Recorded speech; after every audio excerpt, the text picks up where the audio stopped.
ಕಲಬುರಗಿ ಜಿಲ್ಲೆಯಲ್ಲಿ ಭೀಮಾ ನದಿಯ ಆರ್ಭಟ ಹಾಗರಗುಂಡಗಿ ಗ್ರಾಮವೇ ನೀರಲ್ಲಿ ಮುಳುಗಡೆಯಾಗಿದೆ. ಜೀವವನ್ನ ಉಳಿಸಿಕೊಳ್ಳಲು ಓಡೋಡಿ ಬಂದಿದ್ದಾರೆ ಜನರು. ನೋಡಿ, ಕಲಬುರಗಿ ಜಿಲ್ಲೆಯಲ್ಲಿ ಭೀಮಾ ನದಿಯ ಆರ್ಭಟಿಸ್ತಾ ಇದೆ. ಪಾಪ ತತ್ತರಿಸಿ ಹೋಗ್ತಾ ಇದ್ದಾರೆ ಜನ. ಹಾಗರಗುಂಡಗಿ ಗ್ರಾಮವೇ ನೀರಲ್ಲಿ ಮುಳುಗಡೆ ಆಗಿಬಿಟ್ಟಿದೆ. ಜೀವವನ್ನ ಉಳಿಸಿಕೊಳ್ಳಿಕ್ಕೋಸ್ಕರ ಓಡೋಡಿ ಹೋಗ್ತಾ ಇದ್ದಾರೆ ಪಾಪ ಜನರು ಕೂಡ. ಏನ್ ಮಾಡೋದು, ಗ್ರಾಮನೇ ಮುಳುಗಡೆ ಆಗ್ತಾ ಇದೆ ಅಂದ್ರೆ ಎಲ್ಲಿ ಹೋಗ್ತಾರ ಅವ್ರು ಪಾಪ ಜನ. ಇಡೀ ಗ್ರಾಮವನ್ನೇ ಸುತ್ತುವರೆದು ಬಿಟ್ಟಿದೆ ಭೀಮಾ ನದಿ. ಎಲ್ಲಿಗೂ ಕೂಡ ಹೋಗದ ರೀತಿಯಾಗಿ ದಿಗ್ಬಂಧನ ಹಾಕಿಬಿಟ್ಟಿದೆ ಭೀಮಾ ನದಿ.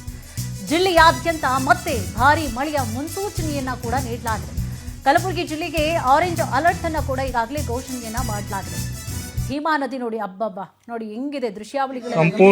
ಕಂಪ್ಲೀಟ್ ಆಗಿ ಆ ಗ್ರಾಮವೇ ಮುಳುಗಡೆ ಆಗ್ಬಿಟ್ಟಿದೆ. ಜನ ಎಲ್ಲಿ ಹೋಗ್ತಾರೆ ಪಾಪ, ಬರದಾಡ್ತಾ ಇದ್ದಾರೆ ನೋಡಿ. ಜಲಾವೃತವಾಗಿದೆ. ದನಗಳಿಗೆ ಮೇವು ಸಹಿತ ಹರ್ಕೊಂಡು ಹೋಗ್ತಾ ಇದೆ. ಸಂಪೂರ್ಣ ಹರ್ಕೊಂಡು ಹೋಗಿದೆ.